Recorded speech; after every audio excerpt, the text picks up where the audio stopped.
Assalamu alaikum students, welcome to lesson number 6. Today we are going to study about rounding of numbers. It's topic number 1.5, chapter number 1, textbook page number 8, 9 and 10. There are certain rules to round off a number. The first rule is if the dropping digit is less than 5, as you can see in this example, the dropping digit is 4. 3 is that is less than 5 and our retaining digit is 4. We want to round off this number up to second decimal place. So the first dropping digit is less than 5. In this case 4 will be written as it is, like 12.34. So rule number 2 is if dropping digit is greater than 5. If the dropping digit is greater than 5, as you can see in this example, our dropping digit is 7 and we want to round up this whole number up to second decimal place. Our retaining digit is 4. So if the dropping digit, that is 7, greater than 5, we add 1 to the last retaining digit, so it will be equal to 12.35. Rule number 3 is if dropping digit is 5 and there is no non-zero digit after 5 and last retaining digit is even. As you can see, our first dropping digit is 5 and before 5 is 4, which is even, and there is no non-zero digit after 5. In this case, the last retaining digit, that is 4, will be written as it is 12.34. Rule number 4 is if dropping digit is 5 and there is no non-zero digit after 5 and last retaining digit is odd. As you can see in this example, there is no non-zero digit after 5 and our retaining digit is 7, which is odd. In this case, when the last retaining digit is odd and after that the first dropping digit is 5, we add 1 to the last retaining digit and it will be equal to 12.38. Rule number 5 is if dropping digit is 5 and there is non-zero digit or digits after 5.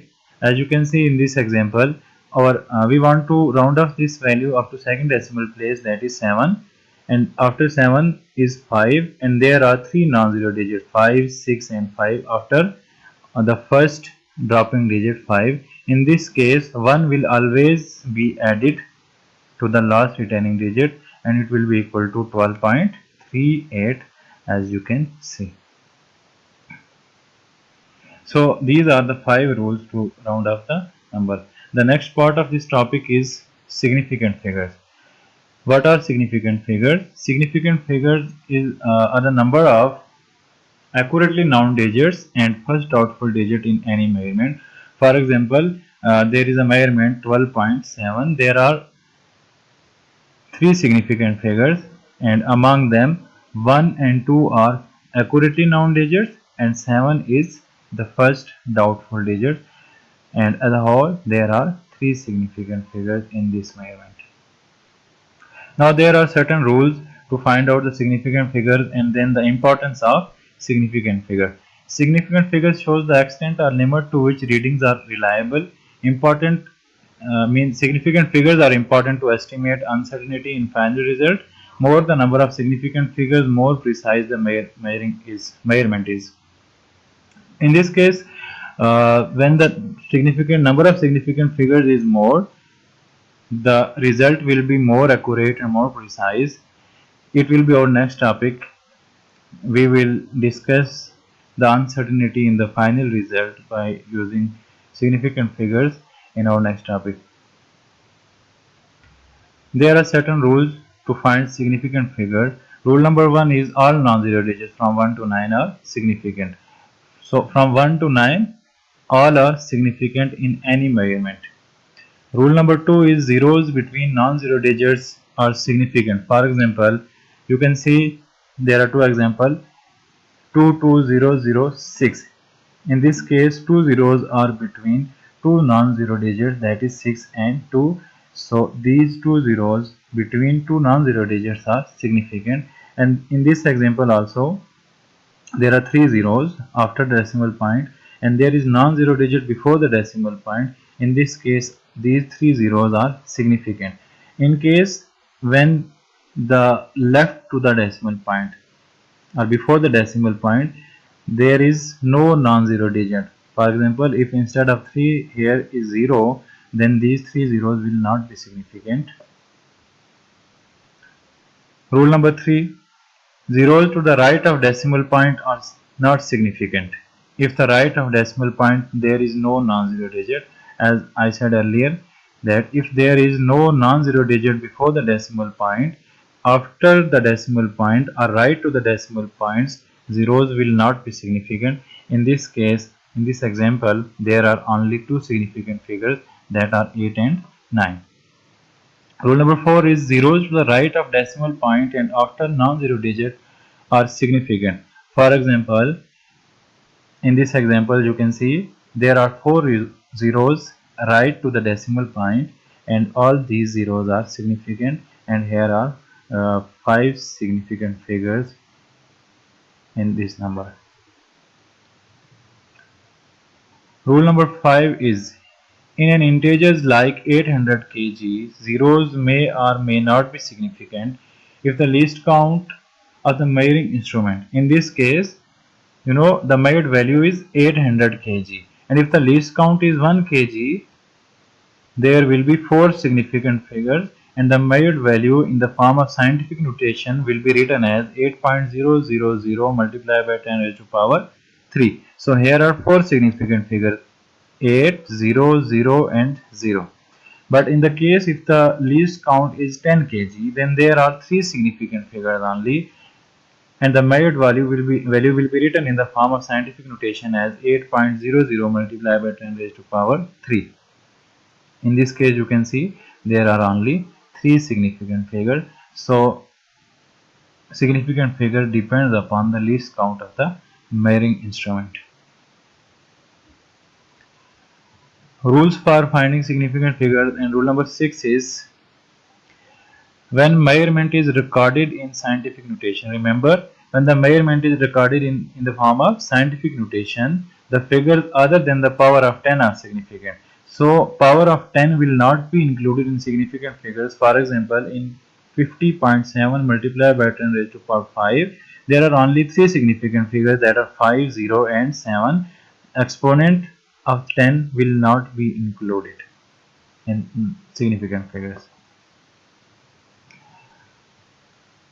Rule number 7 is the precise measurement is the one which has smallest least count. Suppose we measured the 3 values, say it is the length of the string, measured 3 times, and the first time it is x1 which is equal to 3.5 centimeter, x2 is 8.735 centimeter, and x3 is 9.73 centimeter. As in these 3 values, the value which has least number of significant figures is 3.5. In this case, when we add these 3 values as x is equal to x1 plus x2 plus x3, the total length it comes to be 21.965 centimeter. So in this case, the final value must have the equal number of significant figure as x1, that is 3.5. x1 has the least number of significant figures and there are 2 significant figures in this value. So the final result must have 2 significant figures and it will be rounded up like 22.0 or 22 centimeter. So in this case there are 2 significant figures. Rule number 8 is the case of multiplication. When two values are multiplied, as you can see, there are two values x1 and x2. x1 is 3.6 centimeter and x2 is 3.856 centimeter. x1 has two significant figures 3 and 6, while x2 has 4 significant figures. When these two values are multiplied, the result is 13.8861 centimeter square.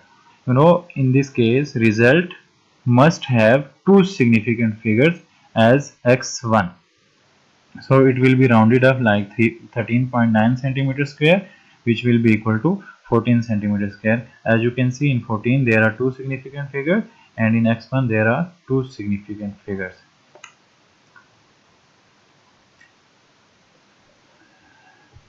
The second part of rule number 8 is the case of multiplication. Say the measured value of mass m1 is 3.2 kg having the two significant figures, and when this mass m1 is divided by a number 5.42, like m is equal to m1 divided by n, it comes 0.60544280. Now see, m1 has two significant figure and n has three significant figures. So least number of significant figures are 2. So the final result must have the two significant figures. It will be rounded up like 0.61. You can see it has two significant figures, and there are two significant figures in M1, 3.2 kg, 3 and 2, and 6 and 1. So these two have equal number of significant figures. I hope that you guys have understood. But in case of any question, you can ask directly or you can comment in the comment section. Allah Hafiz.